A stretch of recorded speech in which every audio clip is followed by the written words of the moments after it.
Kino hikaya ke subjek bagusna gawan tur berkat plakat ke program pelai tulop thamai tilang baga jela konar ke sangma hamadan student jiyau mentak sengi. Kino hikai gawan tang sangut namar baki kwa tang ban pen I ban pen sengau syak soka jaga ia jing syak le silang kemat. Kabalapan he ia ketulop ia kino hikai school SSA bat ki food teacher kat ba ya ki pat kampen kiu ai watla kidai kijo nakajo ka skim. Dulu tinggi Pak Presiden, dia kan dulu tinggi Pak Yo itu juga hamta. Kejuan pimtah ni kalau men sengau Sengau yang Chief Minister ya kita ba bijing kuat ke juni gitu. boleh piawan tang sangut boleh piawan sih. Kami ni ngiwat kan di executive. Oh, still Ha, Pak Khot iki bahagi kino hikai. Pila ban lum hilang ke bahaya dah sibuk suka kan beraju bar ini. Kasang mahi Presiden dah lagi lah dan kemo ka decision. Nyiwan peaceful tu mah nama kain Cuma sekali long ngiwan ke brum kumtu te kalong ham tien no. Kalong wan ya ki dah ni sekali ya ke juni. Wah ke juni. Piawan plakat ni kayak gitu. Tentang peaceful demonstration nama bangi kuah ban yo ya new pay structure kan.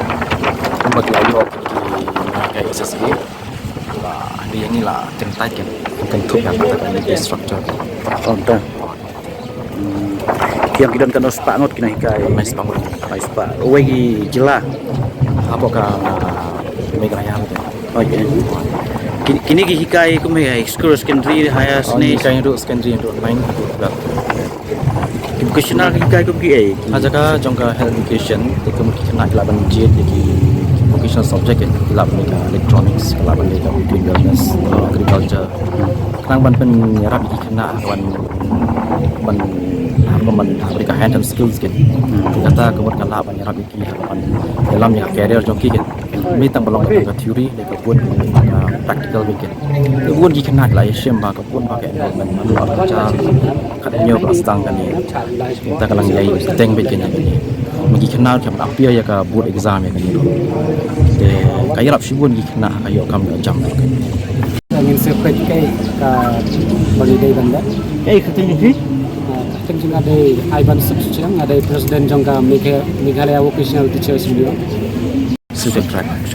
Mai habis ni usin sistem ya track kemudian ka job security jengir kam. Siapa lagi tanpa Cuma kawan minta ka ni ka scheme dari scheme jong SSA ben.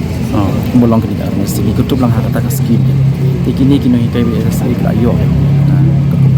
Ya cuma. Kamu buat premier orang sukum. Yang kata gini kawan kali nak serka bila kentai ini nak ada kentai. Kawan ni ka ya apa ka juga scheme. Apa kini